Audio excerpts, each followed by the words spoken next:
भक्तों, अब आगे के पेज का वर्णन कर रहे हैं। ये 2 भागों में यूट्यूब के लिए बनाया जा रहा है। प्रथम भाग में ये हुआ, अब दूसरे भाग के लिए फिर इसमें आगे का उल्लेखित कर रहे हैं।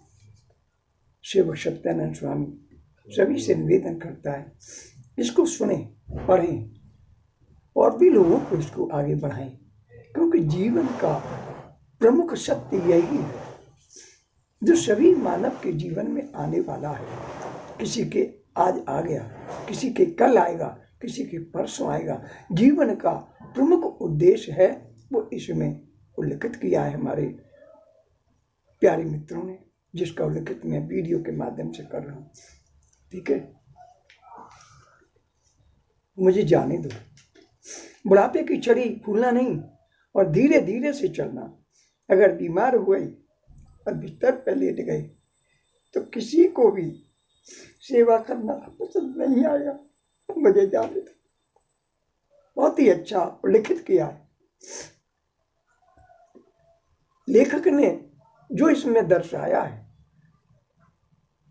बड़े विस्तृत और सारे जीवन का प्रमुख पहलू बना करके इसमें उल्लेखित कर दिया है, जो हर मानव के जीवन में आना है।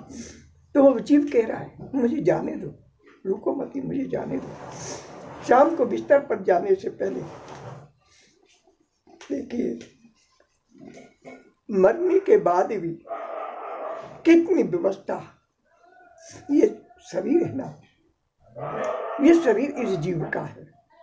मरने के पश्चात ये अंगूठे के बराबर हो जाता है। रूप उसका भी होता है, लेकिन वो रूप ऐसा होता है मरने के बाद कि वो सबको देख सकता है, सबको एहसास कर सकता है, लेकिन ना तो किसी को टच कर सकता, ना किसी से कुछ कह सकता है। दूर से खड़ा खड़ा देखेगा, देख लेगा कि ये रो रहे हैं, ये काम कर रही है, सो रहे हैं। वो जीव देखता रहेगा, लेकिन उसमें इतनी ताकत नहीं है, क्योंकि ये शरीर नहीं है ना। बिना शरीर के अंगूठे से बराबर शरीर है जो देख सकता है, लेकिन उसको अनुभव नहीं करा सकता, स्वप्न में आ सकता है। तो वही कह रहा, मुझे जाने दो। शाम को बिस्तर पर जाने से पहले एक लोटा पानी मांग लेना। प्यास लगे तभी पानी पी लेना। अगर आपको रात को उठना पड़े तो अंधेरे में कुछ लगे नहीं, इसका ध्यान। रात को उठते हैं ना, बुढ़ापे का शरीर है, अंधेरे में गिन मत जाना, इसलिए धीरे धीरे आप चलना। अब मुझे जाने दो। शादी के बाद हम बहुत प्यार से साथ रहे, परिवार में फूल जैसे बच्चे दिए। अब उस फूलों की सुगंध मुझे नहीं मिलेगी। वो जीव कह रहा है कि मैं तो यहाँ से जा रही हूँ, जो प्रिय बच्चे हमने दिए, हमने परिवार बनाया, उसकी सुगंध हमको मिलेगी नहीं है। मुझे जाने दो। उठो, सुबह हो गई।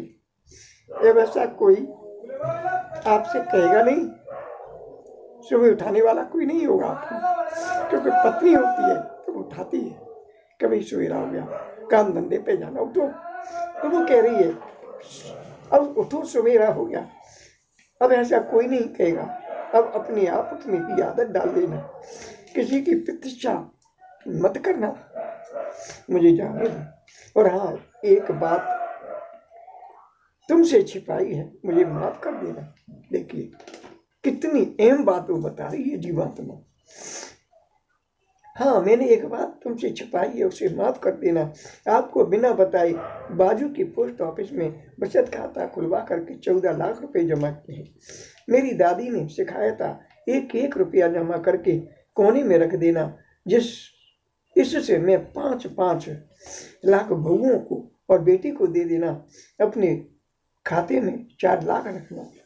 आप अपने लिए, यानी उस मरने वाले जीव ने एक एक रुपया करके कैसे जोड़ के रखा था कि आगे हम इसको अपने जीवन में काम में लाएं, लेकिन वो पैसा काम में नहीं आ पाया।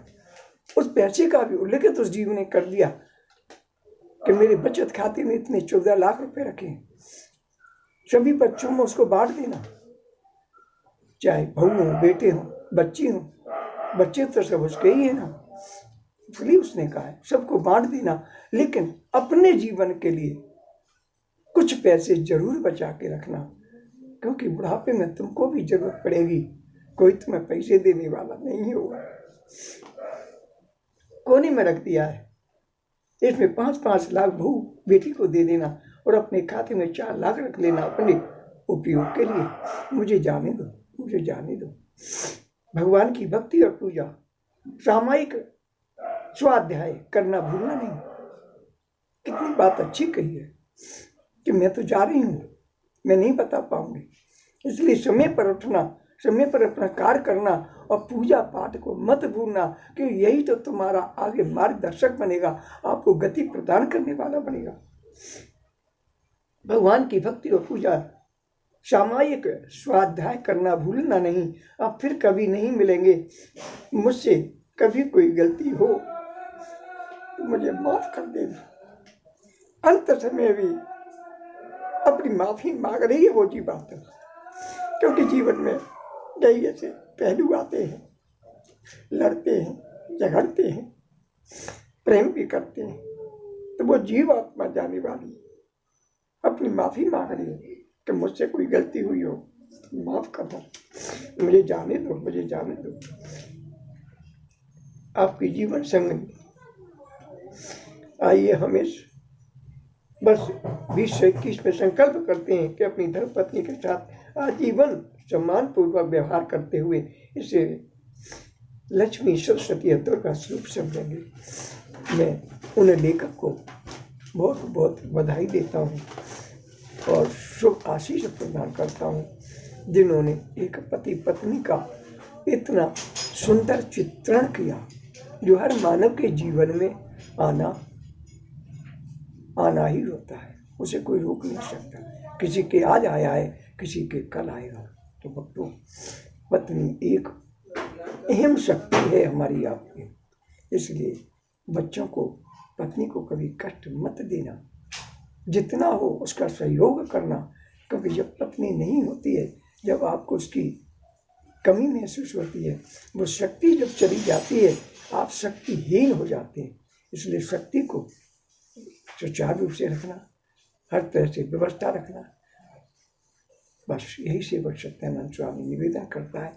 और इस वीडियो को इस लेखक द्वारा लिखे गए उसको आगे बढ़ाना, जिससे अन्य भक्तों के सामने भी ये आए और इसके सत्य पहलू को पहचान सके, जो सत्य के आधार पर बिल्कुल परम सत्य है।